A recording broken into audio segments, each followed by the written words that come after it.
You cried at a commercial once. Not a sad one, just one with a dog and some soft music and an old man eating breakfast alone. And you didn't just tear up, you actually had to look away because something in your chest did a thing that felt completely disproportionate to what was happening on screen. And then, because you're you spent the next 10 minutes thinking about that old man. Whether he was lonely, whether anyone checked on him, whether the dog was still alive. You've never told anyone the full extent of this, because you've learned, slowly and through enough awkward moments, that most people don't experience the world at the volume you do. A throwaway comment someone made 3 weeks ago is still sitting in a corner of your mind. A piece of music can physically stop you.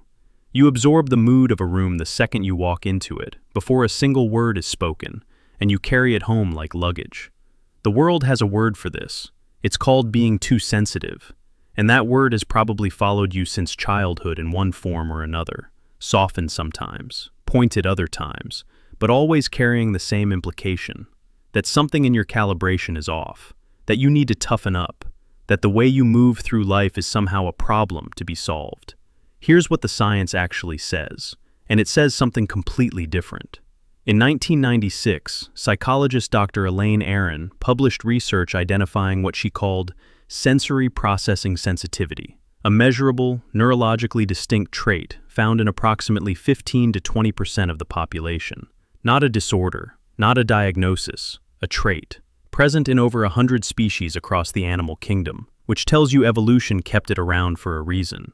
The brains of highly sensitive people show significantly greater activation in regions associated with awareness, empathy, and processing depth, particularly the insula and mirror neuron systems. You don't just observe what's happening around you. Your brain processes it more thoroughly, more personally, and at a level of detail that most people's neural architecture simply doesn't reach. This is not metaphor. This is measurable brain activity. The depth you experience isn't a character flaw dressed up in feelings. It's your nervous system doing exactly what it was built to do, just doing more of it than the people around you, which means you've spent most of your life being handed a map designed for a different terrain. But here's where it gets more complicated than the inspirational version of this story. Because depth isn't only beautiful, it has a shadow side that people who write uplifting articles about sensitivity tend to skip past quickly, and you deserve to have someone not skip past it. When you feel things this thoroughly, bad things don't stay where they landed. A hard conversation doesn't end when the conversation ends. An unkind word doesn't dissolve overnight. Criticism that another person would process and file away in 40 minutes has a way of running on a loop in you long after it stopped being useful to think about. Researchers studying high sensory processing describe a phenomenon called emotional residue, where intense experiences leave a kind of neurological trace that continues activating the stress response well after the event itself is over. You don't choose this. Your brain doesn't have an off switch that other people were handed and you weren't. The experience just has a longer tail for you. And here's the thing nobody prepared you for. Feeling deeply in a world that moves fast is genuinely exhausting in a way that's hard to explain to someone who doesn't live it. Because you can't skim.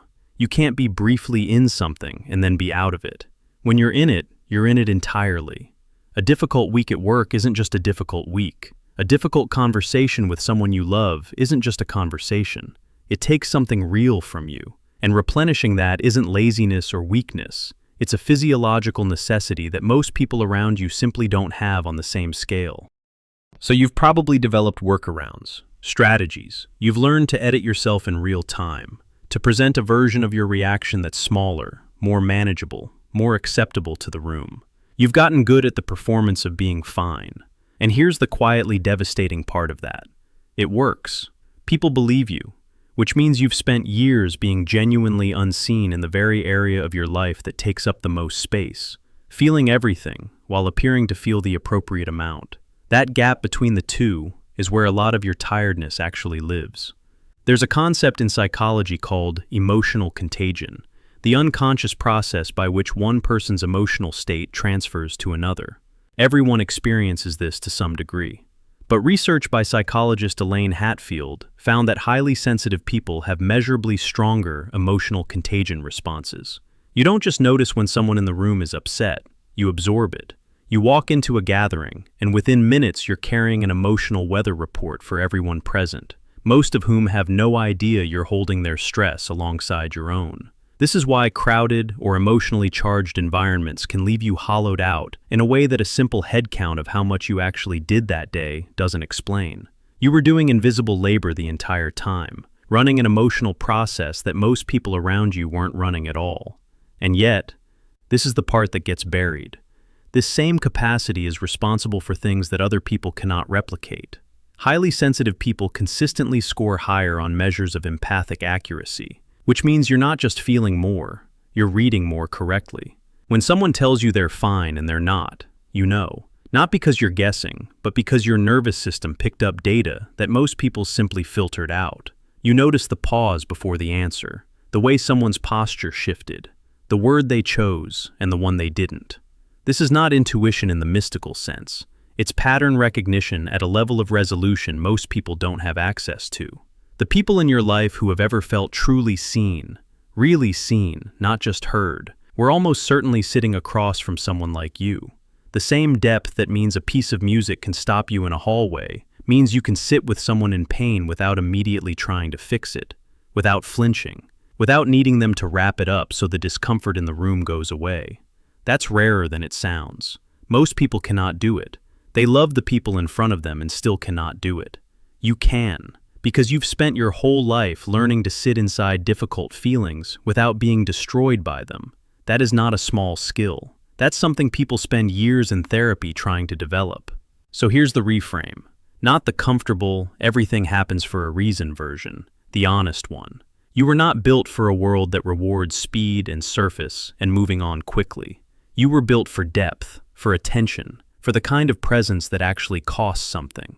The world needs that. It needs people who notice what everyone else is too busy to notice, who feel the things that everyone else has agreed to politely ignore, who stay inside difficulty long enough to understand it rather than just survive it.